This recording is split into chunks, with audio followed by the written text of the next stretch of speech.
ओम नमः शिवाय। हर हर महादेव। प्रिय भक्त जनों, अगर आप भी भगवान शिव की असीम कृपा पाना चाहते हैं तो इस दिव्य कथा को अंत तक जरूर सुनिए। वीडियो को लाइक करें, कमेंट करें और शेयर करना ना भूलें और चैनल को सब्सक्राइब जरूर करें ताकि शिव महिमा की ऐसी ही पावन कथाएं आप तक पहुंचती रहे। तो स्वागत है आप सभी का अश्विन मास महात्म्य कथा श्रृंखला अध्याय 14 में। अश्विन मास की महिमा अनंत है। इस पवित्र मास में जो भक्त मासिक शिवरात्रि का व्रत करते हैं उन पर स्वयं महादेव की कृपा बरसती है। ये व्रत केवल पापों का नाश ही नहीं करता बल्कि दुख संकटों को हरकर जीवन में सुख समृद्धि भी प्रदान करता है। आज की कथा एक प्राचीन नगर, उसके राजा रानी और भगवान शिव के चमत्कारों से जुड़ी है। इस कथा में आप देखेंगे राजा का अहंकार, रानी की भक्ति, महादेव की परीक्षा और फिर वे दिव्य मोड़ जहाँ सब कुछ बदल जाता है। बहुत समय पहले की बात है। हिमालय की तराई में एक विशाल नगर बसा था, सोरपुर। इस नगर का राजा था वीरेंद्र सिंह। रूप, धन और शक्ति से वे अद्वितीय था, लेकिन उसके भीतर एक कमजोरी थी। वे देवताओं में आस्था कम रखता था। राजा वीरेंद्र मानता था कि उसकी भक्ति, उसका साम्राज्य और उसकी विजय केवल उसकी तलवार और पराक्रम से मिली है। वे सोचता था, जब तलवार और सेना है तो देवताओं की क्या आवश्यकता है कि उपवास और व्रत करे। किंतु उसकी रानी सुमित्रा बिल्कुल भिन्न स्वभाव की थी। वे शिव भक्त थी। प्रतिदिन प्रातः काल गंगा जल से शिवलिंग का अभिषेक करती थी, बेलपत्र, धतूरा और आग के पुष्प अर्पित करती। मासिक शिवरात्रि को वे उपवास रखती और रात भर ओम नमः शिवाय का जप करती। रानी बार बार राजा से कहती, स्वामी, सामर्थ्य चाहे जितनी हो पर बिना भगवान शिव की कृपा के सब व्यर्थ है। आप ही मासिक शिवरात्रि का व्रत कीजिए। पर राजा हंसकर टाल देता, रानी, ये सब स्त्रियों के काम है। मेरे लिए युद्ध भूमि ही पूजा है और मेरी सेना ही मेरा बल है। एक बार अश्विन मास की मासिक शिवरात्रि आई। रानी सुमित्रा ने व्रत रखा। वे पूरे दिन निराहार रही और रात्रि में दीपक जलाकर शिवलिंग के सामने भजन गाने लगी। उसी रात राजा स्वप्न में देखता है कि उसके राज्य पर असुरों का आक्रमण हो रहा है। सेना हार रही है। वे स्वयं घायल होकर भूमि पर गिर पड़ा है और तभी आकाश से एक दिव्य ज्योति प्रकट होती है जिसमें भगवान शिव नंदी पर सवार होकर आते हैं और कहते हैं, वीरेंद्र, जो अहंकार करता है उसका यही हाल होता है, पर तेरे राज्य की रक्षा तेरी रानी की भक्ति के कारण होगी। राजा नींद से घबराकर उठता है। वे देखता है कि रानी मंदिर में दीपक जलाए महामृत्युंजय मंत्र का जप कर रही है। अगले ही दिन वास्तविकता में राजा के राज्य पर पड़ोसी राजा ने आक्रमण कर दिया। शंख, नाद और नगाड़ों की ध्वनि से आकाश गूंज उठा। शत्रु सेना हाथी, घोड़े और रथों के साथ नगर की ओर बढ़ी। राजा वीरेंद्र ने अपनी विशाल सेना संग युद्ध का बिगुल बजाया, लेकिन आश्चर्य, उसकी सेना कमजोर पड़ने लगी। योद्धा एक एक कर हार मारने लगे। राजा स्वयं तलवार लेकर लड़ता रहा, लेकिन उसे लग रहा था जैसे कोई अदृश्य शक्ति उसके हाथों को रोक रही हो। वे समझ नहीं पा रहा था कि ऐसा क्यों हो रहा है। उधर रानी सुमित्रा महल में नहीं थी, वे नगर के मंदिर में थी और शिवलिंग के सामने ध्यानस्थ होकर भगवान शिव से प्रार्थना कर रही थी कि हे नीलकंठ, हे भोलेनाथ, आज मेरे नगर पर संकट है। मेरे स्वामी का अहंकार चाहे उन्हें पतन की ओर ले जाए, परंतु आप मेरे व्रत की लाज रखिएगा, सारे नगर की रक्षा कीजिएगा। उसने वचन लिया, जब तक विजय नहीं होगी मैं मंदिर से बाहर नहीं जाऊंगी। युद्ध भयंकर होता जा रहा था। राजा वीरेंद्र घायल होकर रथ से गिर पड़ा। शत्रु की तलवार उसके गले पर आ गई। उसी क्षण अचानक आकाश में बिजली कौंधी, मेघ गरजे और एक भयंकर आंधी उठी। लोग भयभीत हो उठे। युद्ध भूमि के बीच में स्वयंभू शिवलिंग प्रकट हुआ जिस पर वर्षा की बूंदें गिर रही थी और चारों ओर प्रकाश फैल गया। शत्रु राजा की तलवार शिवलिंग से टकराई और 1000 टुकड़ों में टूट गई। पूरा शत्रु दल भयभीत होकर भाग खड़ा हुआ। जब राजा वीरेंद्र ने ये चमत्कार देखा तो उसके मन का सारा अहंकार चूर चूर हो गया। वे रोते हुए शिवलिंग के सामने गिर पड़ा और बोला, भोलेनाथ, अब मुझे ज्ञात हुआ कि शक्ति, सामर्थ्य और विजय केवल आपकी कृपा से ही मिलती है। मैं मूर्ख था जो व्रत पूजा को स्त्रियों का काम समझता था। आज से मैं भी मासिक शिवरात्रि का व्रत करूंगा। रानी सुमित्रा मंदिर से बाहर आई और उसने राजा को अपने साथ शिवलिंग अभिषेक करने को कहा। दोनों ने मिलकर गंगा जल, दूध, शहद, बेलपत्र और धतूरा अर्पित किया। इस प्रकार राजा रानी की भक्ति और शिवरात्रि व्रत के प्रभाव से राज्य की रक्षा हुई। भगवान शिव ने राजा को आशीर्वाद दिया और कहा, वीरेंद्र, अब से तू न केवल अपने राज्य का रक्षक होगा बल्कि दूसरों को भी धर्म और भक्ति की राह दिखाएगा। युद्ध के बाद राजा वीरेंद्र की सोच पूरी तरह से बदल चुकी थी। उसने प्रजा के सामने घोषणा की, अब से इस राज्य में प्रत्येक मास की शिवरात्रि को व्रत और महोत्सव के रूप में मनाया जाएगा। जो भी शिव भक्त होंगे उन्हें विशेष सम्मान मिलेगा। राज्य भर में शिवरात्रि व्रत का प्रचार हुआ। नगर के हर घर में दीप जले, मंदिरों में भजन कीर्तन होने लगे और राजा स्वयं व्रत रखकर रात्रि में जागरण करने लगे। लेकिन भगवान शिव केवल आराधना से प्रसन्न नहीं होते, वे भक्त की परीक्षा भी लेते हैं। एक रात राजा को स्वप्न में भगवान शिव ने दर्शन दिए। भोलेनाथ ने कहा, वीरेंद्र, तेरा अहंकार तो टूट गया, परंतु अभी भी तेरे भीतर लोभ और क्रोध छिपा हुआ है। जब तक ये नष्ट नहीं होगा तू सच्चा भक्त नहीं बन सकता। राजा ने हाथ जोड़कर कहा, प्रभु, मुझे मार्ग दिखाइए। तो भगवान भोलेनाथ ने कहा, अगली मासिक शिवरात्रि पर तुझे एक कठिन परीक्षा से गुजरना होगा। यदि तू सफल रहा तो मेरी पूर्ण कृपा तुझ पर बरसेगी। अगली मासिक शिवरात्रि आई। राजा ने व्रत किया हुआ था और मंदिर में अभिषेक की तैयारी कर रहा था। उसी समय समाचार आया कि नगर के दक्षिणी क्षेत्र में अकाल पड़ गया है। नदियां सूख गई हैं, खेत बंजर हो गए हैं और लोग भूख से तड़पने लगे हैं। राजा के मंत्री आए और बोले, महाराज, अनाज का भंडार खाली हो रहा है। यदि प्रजा को अन्न बांटा गया तो राज्य का कोष खाली हो जाएगा। राजा के मन में द्वंद्व हुआ। ये सोचने लगा, अगर सारा अन्न भी बांट दिया गया तो भविष्य में सेना और राज्य में संकट पड़ सकते हैं। यही वे परीक्षा थी जिसका संकेत भगवान भोलेनाथ ने दिया था।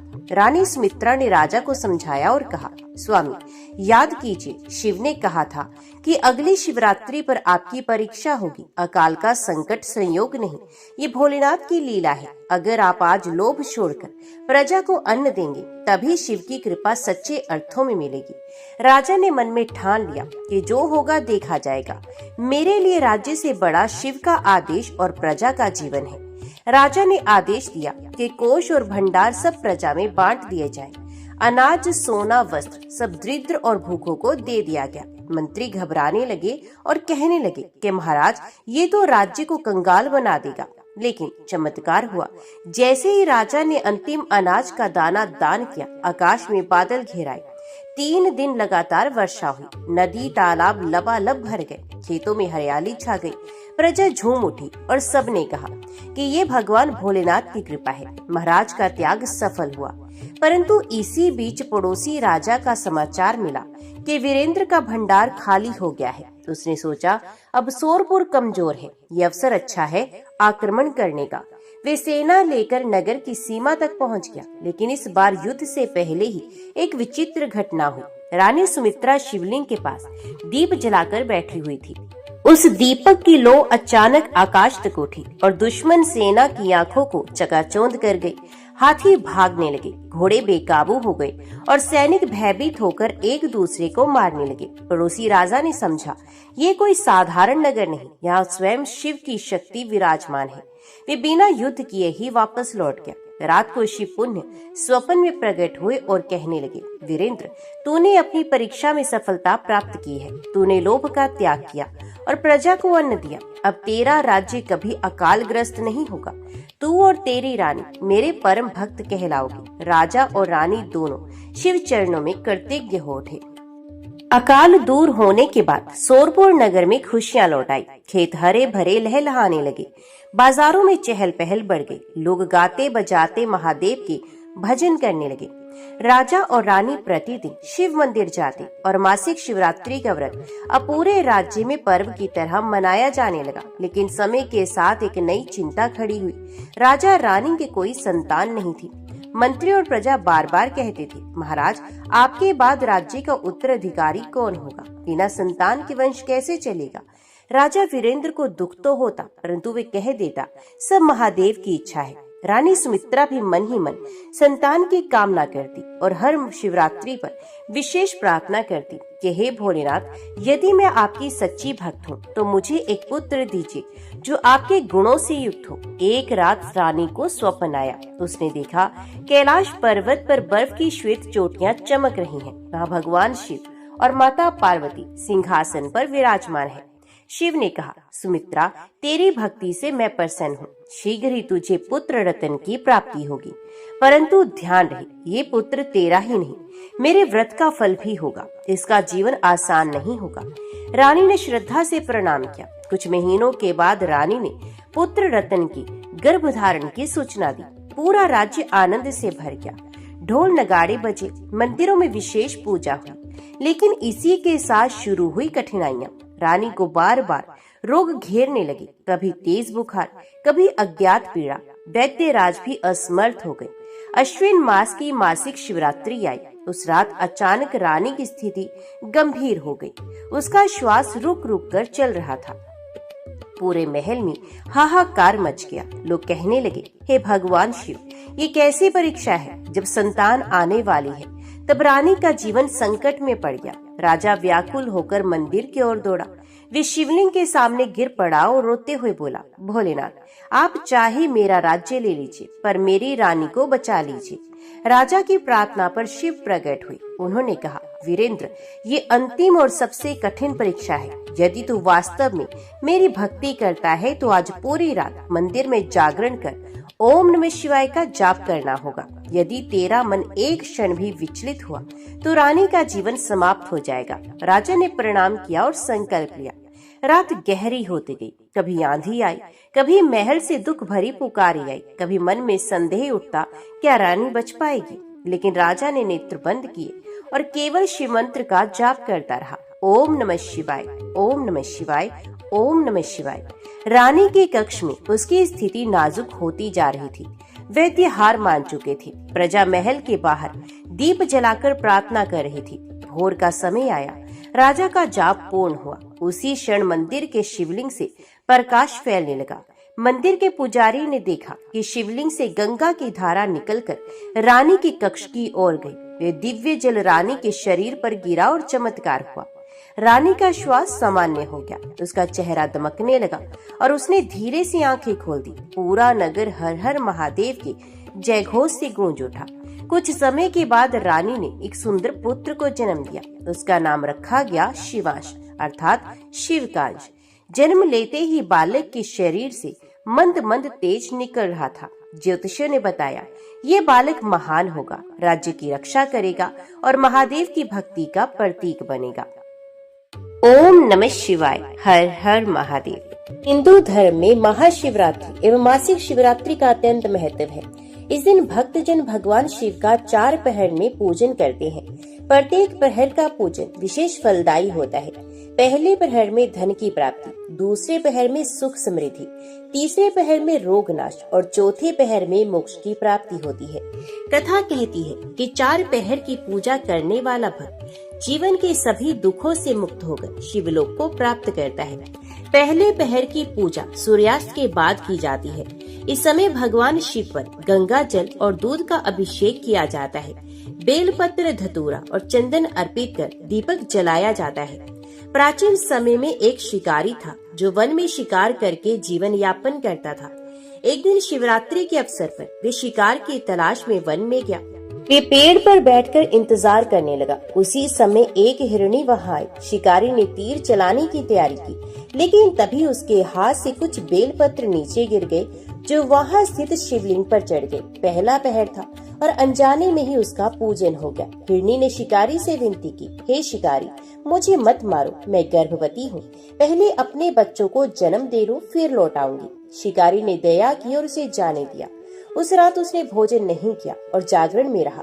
अनजाने में ही उसके पाप क्षीण होने लगे। दूसरे पहर में भगवान शिव पर दही, शहद और बेलपत्र अर्पित किए जाते हैं। ये पहर रात्रि का गहरा अंश है। उसी शिकारी के सामने दूसरी हिरनी आई। उसने भी प्राण रक्षणा की प्रार्थना की। शिकारी का हाथ फिर काम किया और उसके हाथ से और बेलपत्र गिरकर शिवलिंग पर चढ़ गए। दूसरा पहर था और उसकी पूजा पूर्ण हो गई। हिरनी ने कहा, मुझे मत मारो, मैं भी गर्भवती हूँ। पहले बच्चों को जन्म दे लूं और फिर लौट आऊंगी। शिकारी ने सोचा कि आज तो कोई शिकार ही नहीं होगा, लेकिन फिर भी उसने हिरनी को छोड़ दिया। उसका मन बदलने लगा। वे सोचने लगा, आज मुझे भूख तो लगी है, परंतु भीतर से एक शांति भी मिल रही है। इस पहर में शिवलिंग पर घी और गंगा जल का अभिषेक किया जाता है। तीसरे पहर की पूजा। रात्रि का तीसरा पहर हुआ। शिकारी के सामने तीसरी हिरनी आई। वे भी गर्भवती थी और उसने भी प्राण रक्षा की प्रार्थना की। शिकारी ने दया कर दी। उसके हाथ से और बेलपत्र नीचे गिरे और शिवलिंग पर चढ़ गए। ये तीसरे पहर की पूजा थी। शिवजी प्रसन्न हुए। अब शिकारी का हृदय और भी पवित्र होने लगा। उसे लगा मानो उसके पाप धीरे धीरे धुल रहे हों। अंतिम पहर प्रातः काल का होता है। इसमें शुद्ध जल, बेलपत्र, धतूरा और चंदन से शिवलिंग का अभिषेक किया जाता है। अब चौथा पहर आया। शिकारी के सामने चौथी हिरनी अपने छोटे बच्चों के साथ आ गई। वे बोली, हे शिकारी, तुमने हमें 3 बार छोड़ दिया। अब यदि चाहो तो मार डालो, हम सब तुम्हारे सामने हैं। शिकारी का हृदय पसीज गया। उसने कहा, नहीं, अब मैं किसी का वध नहीं करूंगा। इतना कहते ही उसके हाथ से और बेलपत्र शिवलिंग के पर गिर गए। ये चौथे पहर की पूजा थी। तभी भगवान शिव प्रकट हुए और कहने लगे, बस आज तूने अनजाने में 4 पहर की पूजा कर ली है। तूने प्राणियों पर दया की और व्रत का पालन किया। तेरे समस्त पाप नष्ट हो गए। अब तुझे मोक्ष की प्राप्ति होगी। शिकारी ने वहीं प्राण त्याग दिए और शिवलोक को चला गया। इस प्रकार 4 पहर की पूजा करने से मनुष्य के पाप नष्ट हो जाते हैं। पहले पहर में धन की प्राप्ति होती है, दूसरे पहर में सुख मिलता है, तीसरे पहर में रोग की नाशता होती है और चौथे पहर की पूजा में मोक्ष की प्राप्ति होती है। जो भक्त शिवरात्रि की रात्रि को 4 पहर का पूजन कर ओम नमः शिवाय का जप करता है, वे शिवलोक को प्राप्त करता है और उसके समस्त कष्ट मिट जाते हैं। ओम नमः शिवाय। हर हर महादेव। अब आपको सुनाते हैं एक ऐसी कहानी जिसे सुनकर आप जान जाएंगे कि पापी लोगों को पाप करते देखकर भी भगवान शिव मौन क्यों रहते हैं। एक बार की बात है, देवऋषि नारद नारायण का जाप करते हुए भगवान शिव के दर्शन की इच्छा से कैलाश पर्वत पर गए। देवऋषि को आया गया देखकर भगवान शिव बड़े प्रसन्न हुए और कहने लगे कि हे देवऋषि, आज अचानक किस कारण से कैलाश पर्वत पर आपका आगमन हुआ है। अवश्य कोई विशेष कार्य होगा जिसका भाग बनकर आप यहाँ पर आए हो। तब नारद जी कहने लगे कि हे भोलेनाथ, आप तो अंतर्यामी हैं, भला आपसे कोई बात कैसे छुपी रह सकती है। हम यहाँ पर किस लिए आए हैं आपको भली भांति पता है। फिर भी यदि आप पूछ रहे हैं तो हे प्रभु, आज मेरे मन में एक शंका उठ रही है। उसी शंका का समाधान करने के उद्देश्य से मैं आपके पास आया हूँ। प्रभु, कृपया मेरी इस शंका का समाधान कीजिए। भगवान शंकर कहते हैं, हे नारद, तुम्हारे मन में जो भी शंका हो, जो भी जिज्ञासा हो, निसंकोच होकर कहो। मुझे तुम्हारी इन शंकाओं का समाधान करके प्रसन्नता ही होगी, क्योंकि तुम्हारे सभी प्रश्न, तुम्हारी सभी जिज्ञासाएं लोकहित के लिए ही होती हैं। तब देवऋषि नारद ने भगवान से पूछा कि हे प्रभु, पापी लोगों को पाप करते देखकर भी भगवान चुप क्यों रहते हैं? उन्हें उसी समय दंड क्यों नहीं देते? भगवान शिव कहते हैं कि हे देवऋषि, आपने समस्त मानव जाति के कल्याण हेतु बहुत अच्छा प्रश्न किया है, जो मैं इस प्रश्न का उत्तर अब एक छोटी सी कथा के माध्यम से देना चाहता हूँ। इसलिए तुम इस कथा को ध्यान से और मन लगाकर सुनना। जो भी मनुष्य इस कथा को ध्यान और मन लगाकर सुनता है, वे अपने जीवन काल में कभी किसी बात को लेकर कभी पश्चाताप नहीं करता है। वह मनुष्य पाप रहित हो जाता है। ऐसा मनुष्य जान जाता है कि पापी लोगों को पाप करता देखकर भी भगवान मौन क्यों रहते हैं। अब भगवान शिव देवऋषि नारद को कथा सुनाना शुरू करते हैं। भगवान शिव कहते हैं, देवऋषि, प्राचीन समय की बात है, एक जंगल में मोर और मोरनी का जोड़ा रहा करते थे। वे दोनों पति पत्नी एक दूसरे से बड़ा प्रेम करते थे, एक दूसरे का बहुत आदर सम्मान करते थे। इस तरह उनका जीवन बड़े सुख और आराम से कट रहा था। उनके जीवन में कभी किसी प्रकार का कोई दुख नहीं था। फिर एक दिन की बात है कि मोरनी अपने पति मोर से कहने लगी कि सुनो जी, भगवान की जिंदगी कितनी सुखी है, कितनी आराम भरी है, क्योंकि इनका काम तो सिर्फ दुनिया को चलाना होता है और वे तो बैठे बैठे ही पूरी दुनिया को चलाते हैं। उन्हें तो कोई मेहनत का काम करना नहीं पड़ता है और उन्हें उनके भक्त अच्छे अच्छे भोग भी लगाते हैं, अच्छे अच्छे उन्हें पकवान भी खाने को मिल जाते हैं। उन्हें खुद से पकवान भी नहीं बनाने पड़ते। दूसरी ओर ये देखो, हमारा जीवन कितनी मुश्किलों से भरा है। हम रोज अपना दाना पानी लोगों से छुप छुप कर जंगलों में ढूंढते हैं। मोरनी की बात सुनकर मोर कहने लगा, प्रिय, ऐसा नहीं है। भगवान का काम बहुत कठिन है। भगवान को यह पूरी सृष्टि चलाने के लिए कड़ी मेहनत करनी पड़ती है, कण कण का ध्यान रखना पड़ता है। मैं तुम्हें एक कथा के माध्यम से समझाता हूँ, तब तुम्हें मेरी बात भी समझ में आ जाएगी। मोर मोरनी से कहता है कि सुनो, एक गांव की बात है। उस गांव में भगवान शिव का एक बहुत ही सुंदर मंदिर बना हुआ था। उस मंदिर के पास में ही छोटा सा भगवान भोलेनाथ का शिवलिंग भी था। उस मंदिर की देखभाल करने के लिए उसी गांव का भोला नाम का एक व्यक्ति सेवा में लगा हुआ था, जो सुबह शाम मंदिर की साफ सफाई किया करता और दोनों समय स्नान ध्यान करने के बाद भगवान शिव के मंदिर में दीप जलाकर पूजा करता था। वह आदमी बहुत निर्धन और दुखी था। मंदिर में आने वाले श्रद्धालुओं के द्वारा उसे जो कुछ भी दान दक्षिणा में मिल जाता, उसी से अपने पूरे परिवार का गुजारा किया करता था। मंदिर में काम करते करते वह अपनी जिंदगी से जुड़ी हुई सभी परेशानियों की शिकायत भगवान की मूर्ति के सामने खड़ा होकर करता रहता। कभी शिवलिंग के समीप तो कभी भगवान शिव की प्रतिमा के पास जाकर, कभी वे अपने घर की बातें, परिवार की बातें भगवान से कहता, तो कभी दुनियादारी की बातें किया करता। अब मोर आगे कहता है कि एक दिन की बात है कि भगवान भोलेनाथ के शिवलिंग के सामने खड़ा होकर दोनों हाथ जोड़कर कुछ शिकायतें कर रहा था। कह रहा था कि हे भगवान, आपकी जिंदगी कितनी आरामदायक है। आप तो बस मंदिर में एक जगह आराम से बैठे रहते हैं और चुपचाप लोगों की प्रार्थनाएं सुनते रहते हैं। कोई आपको लड्डुओं का भोग लगा जाता है तो कोई प्रसाद चढ़ा देता है। तरह तरह की मिठाइयाँ और पकवान भी आपको यही बैठे बैठे खाने को मिलते रहते हैं। आपका जीवन कितना आसान है प्रभु, और मेरी जिंदगी देखो कितनी कठिन है। मेरी छोटी सी जिंदगी है, उसमें आपने हजारों तरह के दुख भर दिए हैं और हजारों तरह की परेशानियां मुझे आप दे रहे हैं। मैं दिन भर कड़ी मेहनत करता हूँ, तब कहीं 2 समय का खाना मैं अपने और अपने परिवार के लिए जुटा पाता हूँ। और दूसरी तरफ पापी और पाखंडी लोगों को देखो, दिन रात बुरे कर्मों में लिप्त रहते हैं, फिर भी बड़ी मौज की जिंदगी जी रहे हैं। उन्हें किसी बात की कोई चिंता नहीं। भगवान, अगर मेरी जिंदगी भी आपकी तरह हो जाती तो मेरा जीवन कितना खुशहाल हो जाता। तभी अपने उस भक्त की ऐसी बातें सुनकर भगवान से भी रुका नहीं गया और वही उसे शिवलिंग से तुरंत ही त्रिभुज रूप में अपने नंदी के साथ प्रकट हो गए और कहने लगे, पुत्र, तुम जो सोच रहे हो गलत सोच रहे हो। तुम जैसा सोच रहे हो वैसा बिल्कुल नहीं है।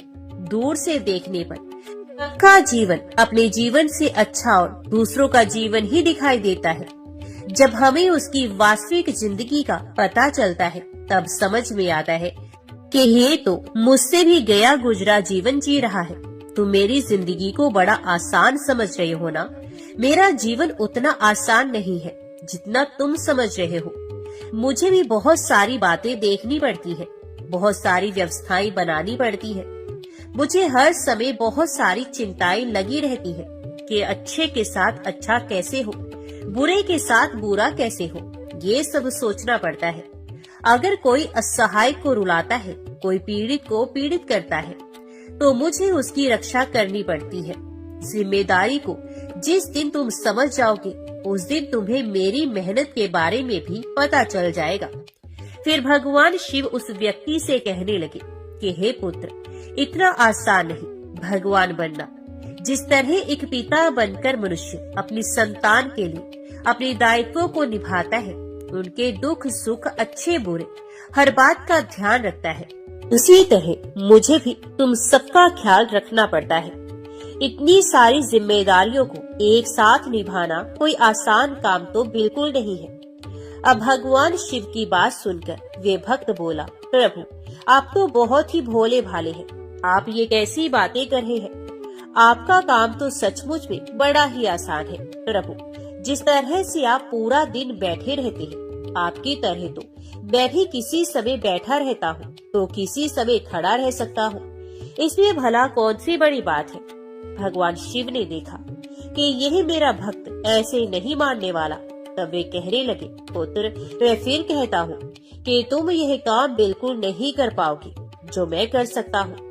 मेरे इस काम में बड़े धैर्य की आवश्यकता पड़ती है और मनुष्य में इतना धैर्य नहीं होता कि वे परिणाम घोषित होने तक रुक सके। मनुष्य के अंदर यह कमजोरी होती है, वे थोड़ा सा सुख पाता है तो घमंड से भर जाता है और जरा भी दुख आ जाए तो टूटकर शीशे की तरह बिखर जाता है। वे भक्त बोला कि हे प्रभु, अच्छा अगर ऐसी ही बात है तो आप मुझे बस एक दिन के लिए अपनी जिंदगी जी लेने दीजिए, फिर आप जैसा कहेंगे मैं वैसा ही करूँगा। मोर आगे अपनी पत्नी से कहने लगा कि हे प्रिय, भगवान भोलेनाथ ने उस व्यक्ति को बहुत समझाया पर वे तो बड़ा जिद्दी था, उसने भगवान शिव की एक बात ही नहीं मानी। फिर भोलेनाथ ने भी सोचा कि चलो मैं इसे एक दिन के लिए अपनी जिंदगी दे ही देता हूँ। कुछ लोगों पर उपदेशों की बातों का कोई असर होता ही नहीं, वे संसार की ठोकर खाने के बाद ही सही राह पर आते हैं। उस भक्त के साथ भी यही होना था। फिर भगवान शिव ने कहा कि बेटा ठीक है, मैं एक दिन के लिए तुम्हें भगवान बना देता हूँ और मेरी जिंदगी मैं तुम्हें जीने के लिए देता हूँ, फिर देखते हैं कि तुम मेरा काम किस ढंग से करते हो।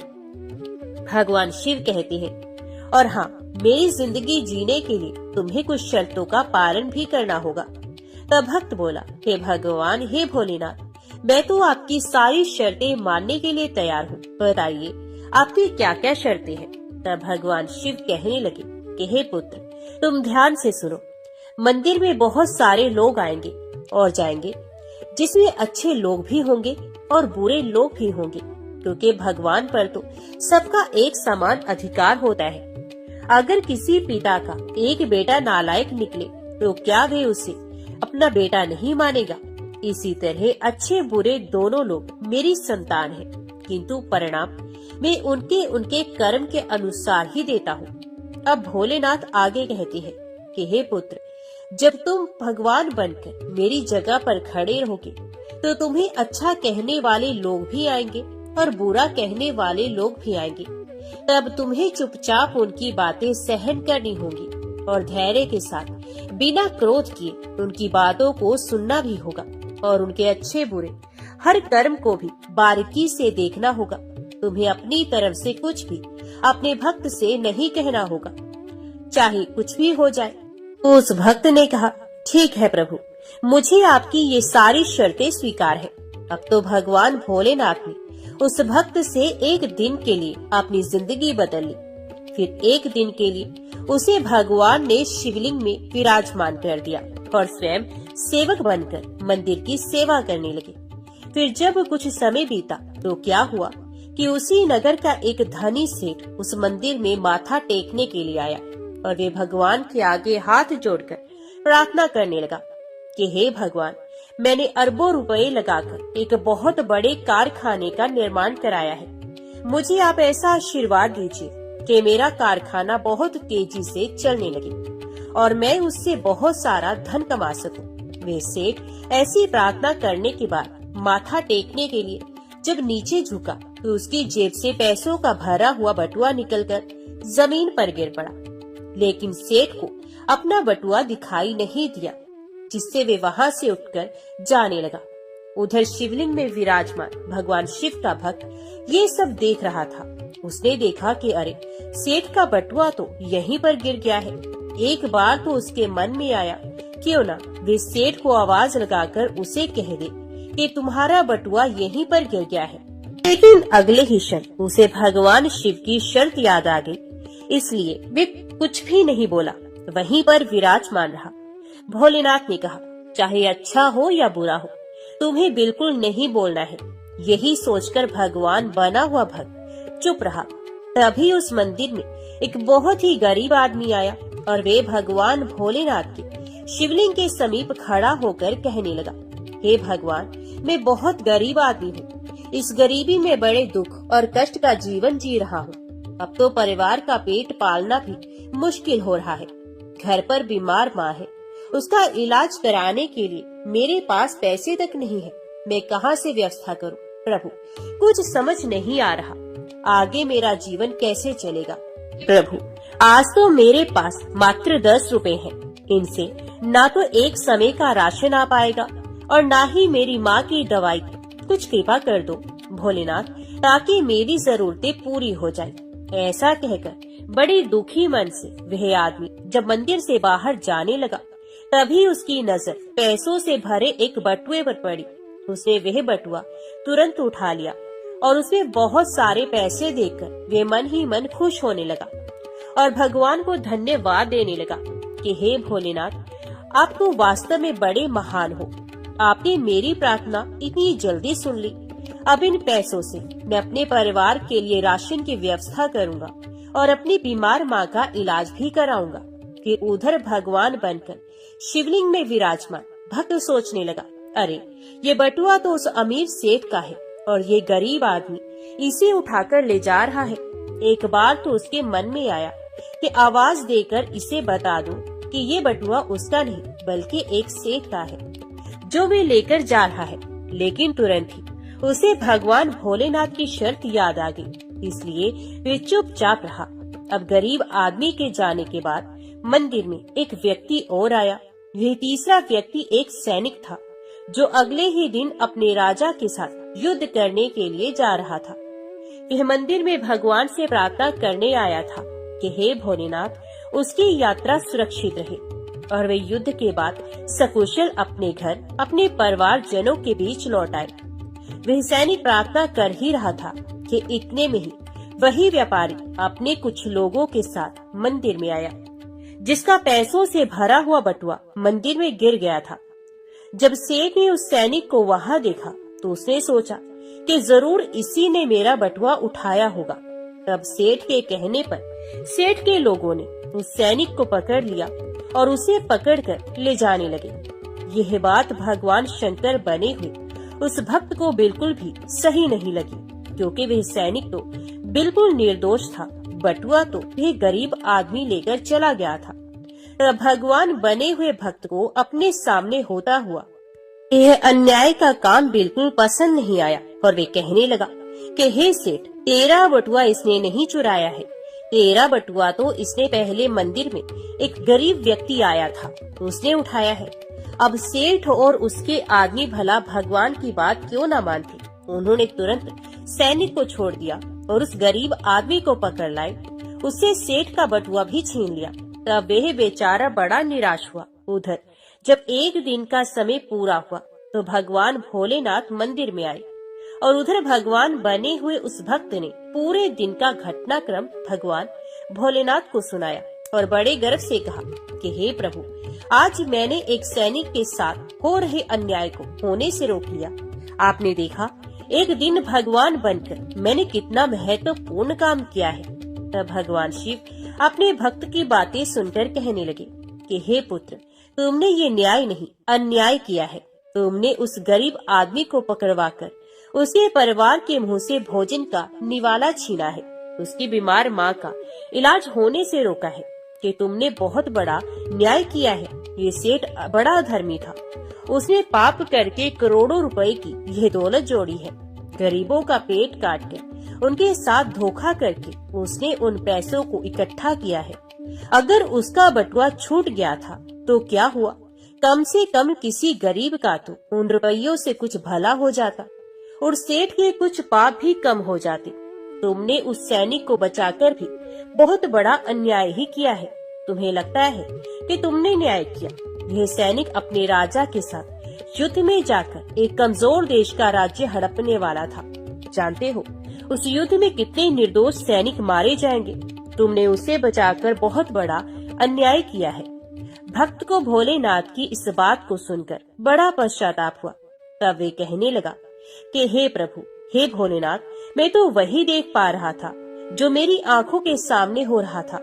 उसके पीछे की सच्चाई कुछ और ही होगी, ये मैं नहीं देख पा रहा था। तब भक्त आगे कहने लगा, हे भोलेनाथ, दुनिया को तो सिर्फ आप ही चला सकते हैं, क्योंकि आप जीवन के हर पहलू को अच्छी तरह से देख सकते हैं, विचार कर सकते हैं, क्योंकि आप जो करते हैं वो अच्छा ही करते हैं। गलत तो हम हैं जो जीवन की वास्तविकता को समझ नहीं पाते और उससे पहले ही आप पर दोष लगा देते हैं।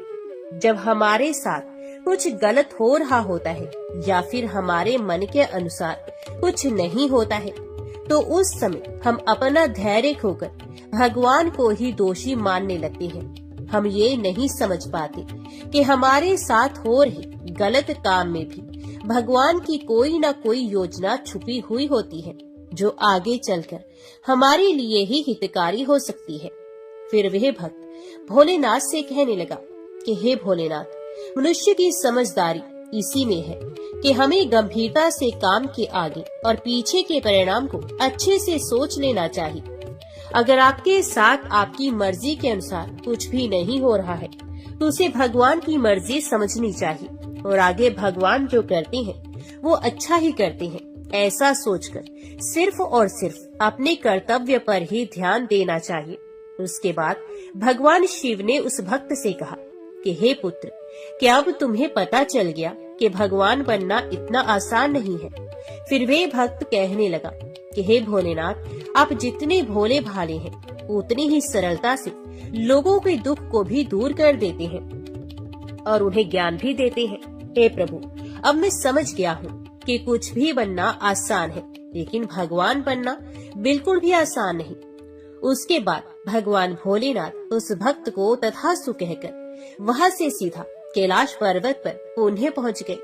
अब भगवान शिव देवऋषि नारद से कहते हैं कि मोर अपनी पत्नी से कहने लगा कि हे प्रिय, अब बात करते हैं उन दो कारणों की जिनकी वजह से भगवान पाप होते हुए देखकर भी मौन रहते हैं। पहला कारण तो ये है कि भगवान तब तक आपकी मदद नहीं करेंगे जब तक आप दुनिया वालों पर निर्भर रहेंगे। जिस दिन आप खुद पर और भगवान पर पूरी तरह निर्भर हो जाएंगे, उस दिन वे आपकी सहायता के लिए अवश्य आएंगे। दूसरा कारण ये है कि भगवान मनुष्य के कर्म भी देखकर चलते हैं कि किस किस को कहाँ कहाँ पर किस किस कर्म का दंड मिलना चाहिए और किस किस कर्म का फल मिलना चाहिए। भगवान हमेशा आपके अगले और पिछले सभी कर्मों को देखकर ही हिसाब करते हैं। अगर आप भगवान के प्रति समर्पित हो गए हैं, तो भगवान कभी भी आपके साथ कुछ भी बुरा नहीं होने देंगे। तब देवऋषि नारद इस कथा को सुनकर बहुत प्रसन्न हुए और कहने लगे कि हे प्रभु, आप ही संसार में आदि और अनंत है। आज आपने इस कथा को सुनाकर निश्चित ही मेरी शंका का समाधान कर दिया है। प्रभु, आपको बारंबार प्रणाम है। ऐसा कहकर नारायण नारायण कहते हुए देवऋषि नारद वहाँ से चले गए। ओम नमः शिवाय, हर हर महादेव। भगवान शिव के सबसे प्रमुख धामों में एक धाम है केदारनाथ, जो कि जागृत महादेव के नाम से भी प्रसिद्ध है। केदारनाथ धाम के दर्शन करने के लिए भक्त सालों साल इंतजार करते हैं, क्योंकि ऐसा कहा जाता है कि जब तक भगवान का बुलावा नहीं आता, तब तक भगवान खुद अपने भक्तों को दर्शन के लिए नहीं बुलाते। तब तक भक्तों को उनके दर्शन करने का सौभाग्य प्राप्त ही नहीं होता। भगवान भोलेनाथ बहुत ही दयालु हैं और अपने भक्तों के लिए वे कुछ भी कर सकते हैं। कहा जाता है कि भोले बाबा जिसे दर्शन देने की ठान लेते हैं, उसे दर्शन देकर ही रहते हैं। केदारनाथ धाम की चढ़ाई को बहुत मुश्किल माना जाता है। बहुत ही कठिनाइयों का पार करके श्रद्धालु बाबा के दर्शन करते हैं। ऐसा कहा जाता है, एक बार एक शिव भक्त अपने गांव से केदारनाथ धाम की यात्रा पर निकला। पहले यातायात की सुविधाएं तो थी नहीं, इसलिए वे भक्त पैदल ही निकल पड़ा। रास्ते में जो भी मिलता उससे केदारनाथ का मार्ग पूछ लेता और मन में भगवान शिव का ध्यान करता रहता। इस प्रकार चलते चलते उसको कई महीने बीत गए। रास्ते में उसे बहुत सारी परेशानियों का भी सामना करना पड़ा, लेकिन उसने हार नहीं मानी। उसे तो बस बाबा के दर्शन ही करने थे। और आखिरकार चलते चलते वे भक्त एक दिन केदारनाथ धाम पहुंच ही गया। केदारनाथ धाम के कपाट 6 महीने के लिए खुले रहते हैं और 6 महीने के लिए बंद रहते हैं। वे भक्त जब वे उस समय वहां पहुंचा तब मंदिर के द्वार बंद हो रहे थे। ये देखकर उस भक्त के तो प्राण गले में आ गए। उसने सोचा, मैं महीनों की लंबी तपस्या के बाद आज भोले बाबा के दर्शन करने केदारनाथ धाम पहुंचा हूँ, और जब दर्शन करने की बारी है तो यहाँ तो मंदिर के कपाट बंद हो रहे हैं। तब उसने पंडित जी से कहा, पंडित जी, मैं बहुत दूर से महीनों की यात्रा करके आया हूँ, कृपया बस एक क्षण के लिए आप दरवाजे खोलकर मुझे भोले बाबा के दर्शन करवा दीजिए। लेकिन केदारनाथ धाम का एक नियम है, वो ये है कि द्वार अगर एक बार बंद हो गए तो वही द्वार फिर 6 महीने के बाद ही खोले जा सकते हैं। ये जानकर वे भक्त बहुत रोया, बार बार भगवान को याद करने लगा कि प्रभु बस एक बार दर्शन करा दो। यह बार बार पंडित जी से प्रार्थना कर रहा था, लेकिन किसी ने भी उसकी नहीं सुनी, क्योंकि नियम तो नियम होता है। मंदिर के पंडित जी बोले कि बेटा, आप यहाँ अब 6 महीने के बाद ही आना, क्योंकि 6 महीने के बाद ही यहाँ के द्वार अब खुलेंगे। यहाँ पर 6 महीने बर्फ और भीषण ठंड पड़ती है। और ऐसा कहकर सभी लोग वहाँ से चले गए। वे भक्त वहीं पर बैठा रोता रहा। रोते रोते रात होने लगी और चारों तरफ अंधेरा छा गया। लेकिन उस भोले भक्त को विश्वास था कि भगवान शिव उसे दर्शन अवश्य देंगे, उस पर जरूर कृपा करेंगे। ये बहुत लंबे समय से भूखा और प्यासा भी था। बहुत जोर से उसे भूख प्यास लग रही थी। उसने सहसा किसी की आने की आहट सुनी। देखा कि सामने एक सन्यासी बाबा उसकी ओर ही आ रहे हैं। वे सन्यासी बाबा जब उसके पास आए तो आकर उसके पास में बैठ गए। ये देखकर सन्यासी बाबा ने उससे पूछा, बेटा, तुम कहाँ से आए हो? भक्त ने सारा हाल उन बाबा को कह सुनाया और बोला, बाबा, मेरा तो यहाँ पर आना ही व्यर्थ हो गया। बाबा जी ने उसे समझाया और खाने को भोजन दिया। फिर बहुत देर तक वे सन्यासी बाबा उस भक्त से बात करते रहे। बाबा जी को उस पर दया आ गई। फिर वह बोले, बेटा, मुझे लगता है कि कल सुबह मंदिर जरूर खुलेगा और तुम दर्शन भी जरूर करोगे। बात करते करते ना जाने उस भक्त को कब नींद आ गई। सूर्य के मध्यम मध्यम प्रकाश के साथ ही उस भक्त की आंख खुली। उसने इधर उधर उन सन्यासी बाबा को देखा जो रात भर उसके साथ थे, लेकिन इस समय वे कहीं भी दिखाई नहीं दिए। इससे पहले कि वे कुछ समझ पाता, उसने देखा कि सामने से ही पंडित जी आ रहे हैं। वे भी अपनी पूरी मंडली के साथ ढोल नगाड़े बज रहे हैं। ये देखकर उसने पंडित जी को प्रणाम किया। फिर बोला, पंडित जी, कल तो आपने कहा था कि मंदिर अब 6 महीने बाद खुलेगा, इस बीच में कोई नहीं आएगा, लेकिन ये क्या, आप तो सुबह ही आ गए। पंडित जी ने उस भक्त को गौर से देखा, पहचानने की कोशिश की। फिर पूछने लगे, क्या तुम वही हो जो मंदिर का द्वार बंद होने पर आए थे और मुझसे बार बार आग्रह कर रहे थे, एक बार द्वार खोल दो, मैं भोले बाबा के दर्शन कर लूं। तो क्या तुम 6 महीने होते ही फिर वापस आ गए हो? उस भक्त ने आश्चर्य से कहा, नहीं पंडित जी, मैं तो कहीं भी नहीं गया। कल ही तो आप मुझे मिले थे और रात भर मैं यहीं पर सो भी गया, मैं कहीं नहीं गया। ये बात सुनकर पंडित जी के आश्चर्य का कोई ठिकाना नहीं रहा। उन्होंने कहा, लेकिन मैं तो 6 महीने पहले मंदिर बंद करके गया था और आज पूरे 6 महीने के बाद ही यहाँ आया हूँ। तुम 6 महीने तक यहाँ पर जिंदा कैसे रह सकते हो? बात सुनकर पंडित जी और सारी मंडली हैरान थी कि इतनी भयानक सर्दी में, इतनी बर्फबारी में एक अकेला व्यक्ति कैसे 6 महीने तक जिंदा रह सकता है। तब उस भक्त ने उन्हें सन्यासी बाबा के मिलने और उसके साथ की गई सारी बातें बता दी कि एक सन्यासी बाबा आए थे जो लंबे थे, जिनकी बड़ी बड़ी जटाएं थी, हाथ में त्रिशूल और एक हाथ में डमरू लिए हुए थे। मृगशाला उन्होंने पहन रखी थी। ये सुनते ही पंडित जी और सब लोग उस भक्त के चरणों में गिर गए और कहने लगे कि हमने तो सारी जिंदगी लगा दी, लेकिन प्रभु के दर्शन कभी नहीं कर सके। सच्चे भक्त तो तुम हो। तुमने तो साक्षात भगवान शिव के दर्शन ही किए हैं और उन्होंने भी अपनी योग माया से तुम्हारे 6 महीने को एक रात में बदल दिया, कालखंड को छोटा कर दिया। ये सब तुम्हारे पवित्र मन और तुम्हारे विश्वास के कारण ही हुआ है। इस कहानी की वजह से केदारनाथ धाम को जागृत महादेव के नाम से भी बुलाया जाता है। इसलिए कहते हैं कि भक्तों के मन में श्रद्धा और सच्ची भक्ति होनी चाहिए तो भोलेनाथ अपने भक्तों की पुकार जरूर सुनते हैं। उन्हें दर्शन भी किसी न किसी रूप से अवश्य देते हैं। आप सैकड़ों मील की यात्रा करके भी दूसरों का दिल दुखाते हैं तो आपकी वह तपस्या, साधना और महादेव का दर्शन धूल के बराबर हो जाता है। शंकर का नाम जपू में जपता रहा सुबह शाम, यही है सारे तीर्थ मेरे और यही है मेरे चारों धाम। जय भोलेनाथ।